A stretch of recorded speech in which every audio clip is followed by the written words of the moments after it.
હિમાચલ પ્રદેશના કુલ્લુ મનાલીમાં ભારે વરસાદ અને વાદળ ફાટવાને કારણે બિયાસ નદીના જળસ્તરમાં ભારે વધારો નોંધાઈ રહ્યો છે।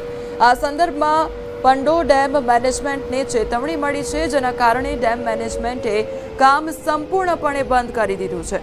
આ કામ આગામી દિવસોમાં કરવામાં આવશે। પંડે ડેમ દ્વારા કાદવ કાઢવાનું કામ બંધ કરવામાં આવ્યું છે। 1 લાખ ક્યુસેક પાણી વધુ છોડવામાં આવી રહ્યું છે। લોકોને સતર્ક રહેવાની અપીલ પણ કરવામાં આવી રહી છે।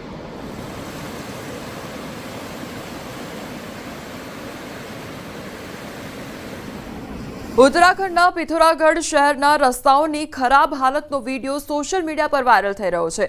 આ વિડીયો સિલથમદો હોવાનું કહેવાઈ રહ્યું છે। શહેરની વચ્ચે એક વ્યક્તિ ખાડામાં નહાતો જોવા મળે છે। વરસાદને કારણે ખાડો સંપૂર્ણપણે પાણીથી ભરાઈ ગયો છે। જો શહેરના રસ્તાઓની જ હાલત આવી હોય તો દૂર દૂરના રસ્તાઓની હાલત કેવી હશે તે વિચારી શકાય છે।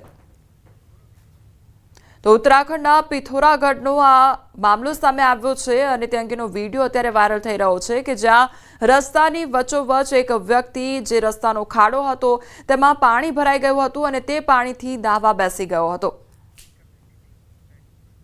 ઉત્તરકાશી જિલ્લાના ઘણા વિસ્તારોમાં વરસાદ ચાલુ છે। વરસાદ અને ભૂસ્ખલનને કારણે ગંગોત્રી યમનોત્રી હાઈવે સહિત જિલ્લાના 25 ગ્રામીણ લિંક રોડ બંધ છે। સોનગઢ હર્ષિલમાં ગંગોત્રી રાષ્ટ્રીય ધોરીમાર્ગ 21 દિવસથી બંધ છે અને ધારસુ અને નાલુના નજીક ભૂસ્ખલન થયું છે। કલ્યાણી, ફેડી, નારચટ્ટી અને જંગલચટ્ટી અને બનાસ નજીક યમનોત્રી રાષ્ટ્રીય ધોરીમાર્ગ બંધ છે। મુખ્ય ધોરીમાર્ગો અને ગ્રામીણ લિંક રોડ બંને બંધ થવાને કારણે ગ્રામજનોને ઘણી મુશ્કેલીનો સામનો કરવો પડી રહ્યો છે।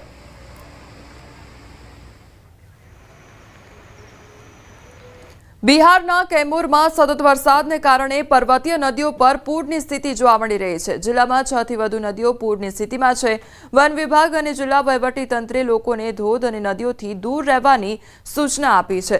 તો સતત વરસાદ વરસી રહ્યો છે અને તેના કારણે જે નદીઓનું જળસ્તર છે તે પણ વધી રહ્યું છે। પૂરની પરિસ્થિતિ સર્જાઈ છે, જેના કારણે સતત લોકોને એલર્ટ રહેવા માટે અપીલ કરવામાં આવી રહી છે। અખનૂરથી મોટા સમાચાર સામે